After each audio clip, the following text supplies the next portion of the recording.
That is an amazing sound.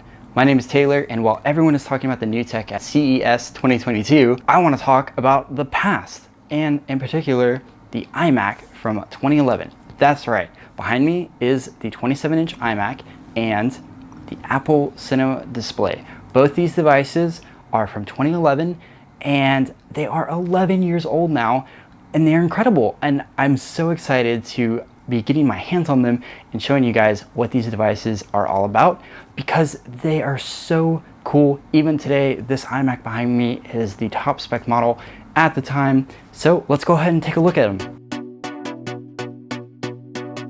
Let's start off by talking about the 27-inch 2011 iMac. So at the time, the iMac was offered in essentially two configurations to start with.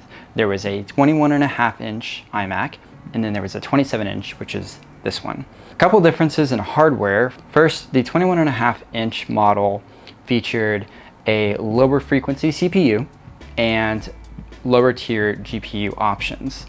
The 21.5-inch iMac featured the S version of the second generation of Intel processors, codenamed Sandy Bridge, whereas the 27-inch just used the regular configurations at the time. The 21.5-inch also topped out at a 6770M graphics card, which had 512 megabytes of VRAM, and the 27-inch topped out at a 6970M, which topped out at 2 gigabytes of VRAM. This particular model has an i7 2600 and a 6970M with 1 gigabyte of VRAM. So not quite the top tier graphics card, but it is the top tier graphics card with 1 gig less of VRAM memory. The 21.5-inch iMac was obviously geared towards more of a consumer crowd, whereas the 27-inch was really geared towards the professional creative types who were making videos, editing photos, and doing high intensive coding. So all 2011 iMac models, regardless of whether you got the lower screen size or the higher screen size, came equipped with the second generation Sandy Bridge Intel processors. And like I said, this one uses the normal 2600 processor. It does not use the K variant, so there was no overclocking here. It ran at 3.4 gigahertz with a 3.8 gigahertz turbo boost, 4 cores, 8 threads, and for 2011, this was a very beefy processor. The same model you could get in just a regular desktop PC at the time, and it was a very powerful processor. Now, in terms of graphics cards, like I said, this is the 6970M, which was the top mobile graphics card at the time that AMD Radeon was offering. Along those lines, NVIDIA was offering their 500 series of cards at the time, and this was a direct competitor with that card. This is the 1 gigabyte model, and it is no slouch. At the time, it was very powerful, and still it holds up pretty well in older games and applications. By no means does it even compete with the M1 chip. So let's talk memory. This Mac was configured build to order with the i7 and 8 gigs of RAM, which was 2 4-stick gigabytes of RAM at the time. It was near the top configuration that you could get, and 8 gigs of RAM was a lot of memory in 2011. You could pretty much do any type of video editing, photo processing with that amount of RAM. Now, a good thing about these Macs, especially the 27-inch iMac, is they have upgradable RAM, and this was one of the big selling points of this iMac. So big, in fact, that they're still doing it today as of this video. In their 27-inch iMacs, you can upgrade the RAM. This model has been upgraded to 32 gigabytes of RAM. It is DDR3 memory, so that is the max configuration that this iMac can support. It did not come configurable with 32 gigs of RAM from the factory. That was an added addition. Next, this iMac did come with a terabyte hard drive, which was very large in 2011. It's still fairly large today, but in 2011, 1 terabyte was plenty of memory. The iMac has ditched the terabyte hard drive, and this model has a 500 gigabyte SSD. With the SSD, it has a bracket to support 2.5-inch drive bays. If you were to get an SSD at the time, which it was an option, this iMac was not configured with an SSD originally, then you did get the Apple bracket out of the factory. This one was installed aftermarket, so it doesn't have the Apple bracket, but it is still cool nonetheless that you are able to upgrade that. Okay, now let's take a look at the form factor of this 27-inch iMac, because it's got a lot of cool physical features that really set it apart from other all-in-ones at the time, and even any other computer at the time. So let's start off on the back here and take a look at the ports. So we have a microphone, headphone, 4 USB, a Firewire, 2 Thunderbolt ports, and an Ethernet port. That is a plethora of ports that you don't typically find in Apple computers today. And there is also a removable power cord, which is pretty handy if you want to transport the iMac somewhere and you need to unplug the power cord. You can do so here. Now, these ports were pretty typical at the time. Other all-in-ones had these ports, and this USB set here was USB 2.0. Most computers in 2011 had USB 3.0, so that was a little bit of a letdown there.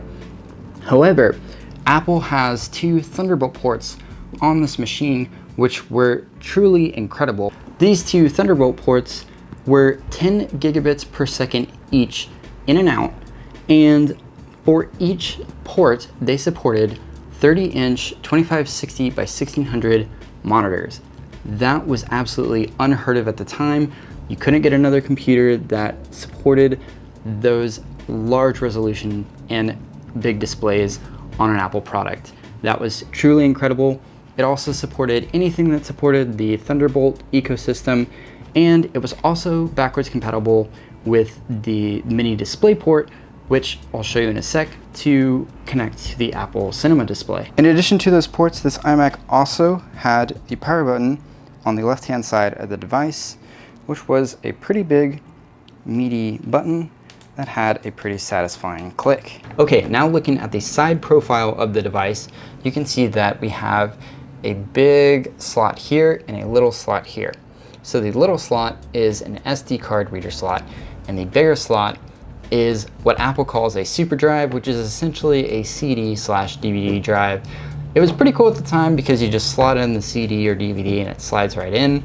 You hit the eject button on the keyboard and it pops out.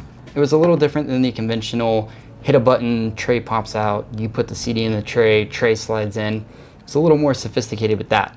However, these were prone to breaking, and this one has been kept in pretty nice condition and it still works.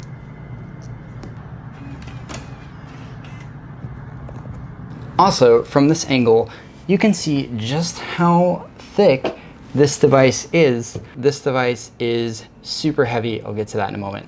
On the top of the iMac, there's nothing really notable except that you can see there is a tiny microphone port up there. Moving around to the other side of the iMac, you can see that there really isn't much here. At the base of the iMac's monitor, you can see that there's all these little holes, and then there's 3 screws right in the center, and you might be wondering, what is that for? That is where you upgrade the RAM. You just undo those little screws, remove the cover, pop out the RAM sticks, and then put the new ones in, swap them out, upgrade them however you want to do. Supports up to 32 gigabytes of RAM, and Apple is still doing it today. As of this video, we'll have to see what happens if there's new iMacs rumored, if they will still support this neat little feature. Okay, and now for the main event, the front of this device. Let's talk front of the 27-inch iMac from 2011 because there is a lot going on here. So front and center is the screen. This is a 27-inch 2560 by 1440 TFT active matrix screen with IPS technology. So it has like the 170-degree viewing angles. And this is an awesome screen. It's a panel that's made by LG, which I confirmed by opening it up and looking at the back sticker, and it is truly beautiful. It was truly amazing in 2011, and today it even looks really, really fantastic. It's 2K resolution, so plenty of resolution for this size of screen. I think the Retina displays are a bit sharper, but still the screen is pretty sharp. It is a 16:9 display aspect ratio, and it has a peak brightness of 375 nits, which doesn't sound all that bright on paper now compared to nowadays computers, but when you look at it in person, it's still a pretty bright display. And I mean, just look at it. It is so beautiful. It has a glossy surface. I don't know if there's any anti-glare technology on this because it is pretty reflective. It is like a mirror when it's off. So there's not much anti-reflectiveness going on there, but it is definitely very glossy. In addition to the screen, there is also a camera up top. This is, at the time, a new webcam. It featured 720p resolution and a wider viewing angle compared to last year's iMac, the 2010 iMac, which featured the old iSight camera, which was 480p, and it had a narrower field of view. And that's all for the front, right? We just have an Apple logo down here, which is just an Apple logo. But it's not just an Apple logo, actually. This, hidden inside the Apple logo, is the IR sensor for this Mac, because you could get the Apple remote, which unfortunately I don't have, to watch media on this iMac at the time, and the IR sensor was hidden right there, which is pretty clever. You don't have like a circular cutout or any ugly kind of distractions on this beautiful front display.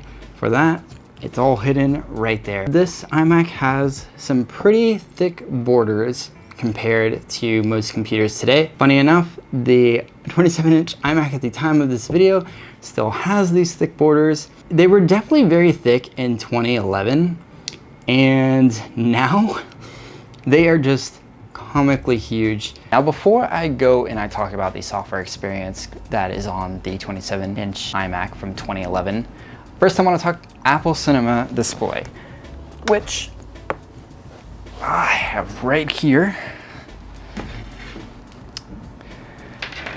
It looks very similar to the iMac.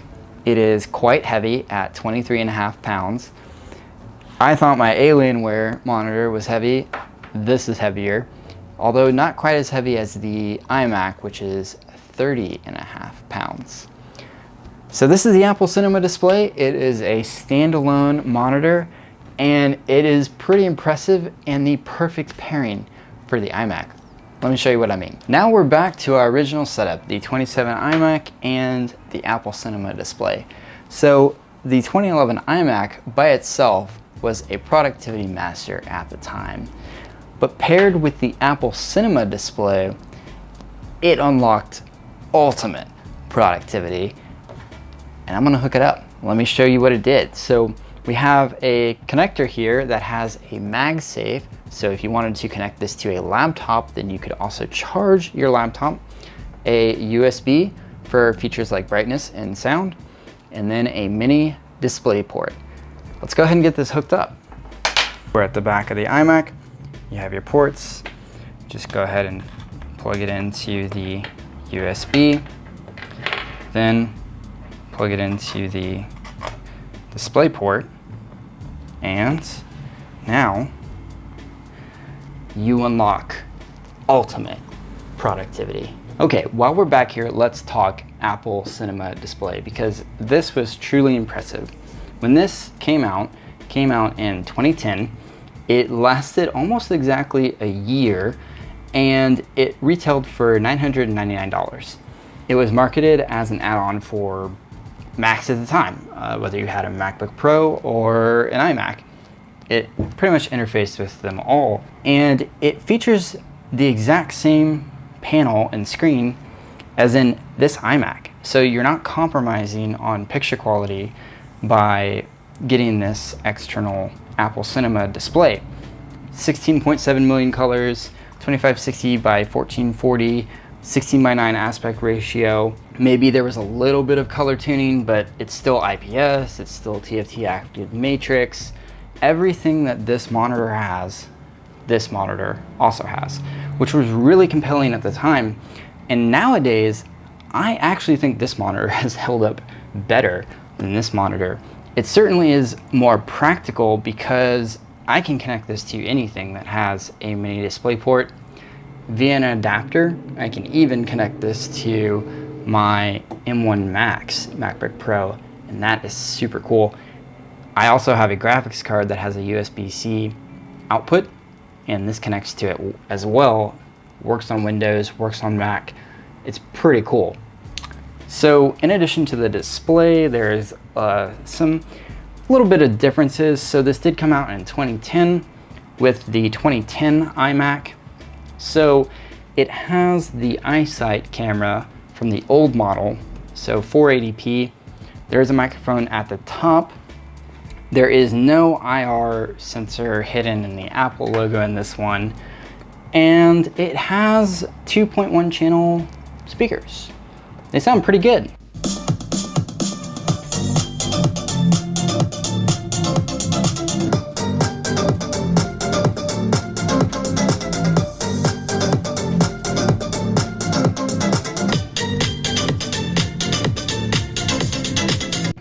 I think they might be a little different than the speakers in this iMac. I do think this iMac speakers sound a little better, but that's probably because this is a little bit of a thinner device. Sound probably doesn't resonate as well as it does in the iMac. Nonetheless, they sound really, really good. And it's got the same bezels just about as the iMac. If you wanted to put this on a riser, you can to make it level. All around, a very, very impressive display. Here on the back, I wanted to show you guys more detail on this. So here is your connectors, your USB mini display port, and the MagSafe connectors, as well as 3 USB ports back here. And then in the center, you have that same removable power cord that's featured in the iMac, and below it, you have a non-removable cord that connects these 3 adapters. And then up top, you do have a little microphone port, just like the iMac. Okay, now on to the software aspect of this device, I guess you could say. What is it actually like to use a 27-inch 2011 iMac in 2022? Well, not great, honestly. This iMac is running High Sierra, and that is the latest version that this iMac supports. So you might be wondering, well, why don't you just go around support? There's patchers. Why don't you upgrade it to, you know, a more up-to-date operating system, one that is actually in support, because High Sierra, it's not supported anymore, so it is potentially open to security risk. Well, you really can't upgrade the OS in this device because this has the 6970, which was a graphics card based on the OpenCL graphics API. And in 2012, when Apple released the next operating system, which I believe was Mojave, they changed to the Metal API system. And they collaborated with AMD to make graphics cards that supported Metal, iMacs and Mac devices that supported the Metal graphics API, and thus it didn't really make it backwards compatible with OpenCL graphics cards.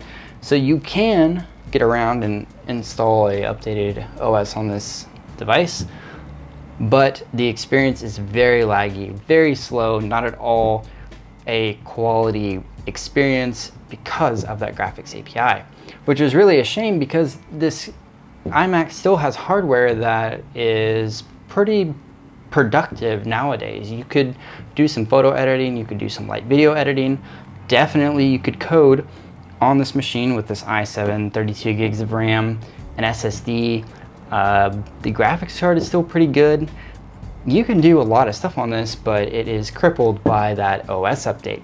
So what can you do with High Sierra? You could probably do some of those stuff that I just mentioned, right? Well, yes, but also no, because this operating system is so out of date, it doesn't receive security updates anymore, that applications don't even support it. So you go to install Lightroom and it's not compatible because it's not compatible with this OS version. You even go to install Node.js, and the latest version of Node is not compatible with this device because it doesn't support High Sierra. And you go and you install Final Cut Pro, and that will actually install, but it installs a downgraded version that doesn't receive enhancements or feature updates. So if you're gonna video edit on this, you're gonna be stuck with an old version of Final Cut. One advantage of the operating system, funny enough, is that it supports 32-bit applications. This was the second to last operating system to support 32-bit applications, which means if you wanna run old legacy software that doesn't necessarily need updates, you can do it on this machine. And that also means that you can run 32-bit games on this machine, which it does play Call of Duty Modern Warfare 2. Excellent on this device. You can run it pretty much at full settings and this device will run it. That game was 2 years old when this iMac came out. So that kind of speaks to the beefiness of this machine, because Modern Warfare 2 at the time was a pretty intense game to run. If you were going to get an iMac to run software on or code or edit photos on, and you're looking for a cheap solution, I probably would not recommend this. Like, it's definitely going to be a cheap iMac, but you're gonna be severely limited, and it's probably not worth the money and the headache to go through all that, but it is a cool device nonetheless. And that's the ultimate iMac experience with the iMac and the Apple Cinema display, which I don't have in front of me right now, but that is it. That was the hardware, the software, and if you've made it this far in the video, I truly appreciate it. And I just wanted to say, as I was opening this iMac and cleaning it out, I did find a surprise. There were a couple bees lodged in the internal space. The first one flew out when I was cleaning it. I didn't notice it coming out of the system. I was like, oh, there's a bee flying around. Where did that come from? Then I was cleaning the vent in the back and I sprayed the bee directly, saw him shoot out of the vent, and then I knew that this system was inhabited by a couple bees. Didn't get stung or anything, so that was good, but I thought it was kind of hilarious. This iMac certainly hasn't been used in a while. It's in excellent condition though. I think this is a super cool device. It is really cool now. It looks really good now, almost like sci-fi modern nowadays. And I mean, back in 2011, this thing was an absolute dream. I always wanted one of these. Now I got one and I wanted to share it with you guys. So let me know what you thought. And if you enjoyed the video, leave a like. And if you want to see more content like this, maybe I can make more iMac videos, maybe Apple Cinema Display videos, let me know in the comments below. And be sure to leave a subscribe. Thanks guys, and I'll see you in the next one.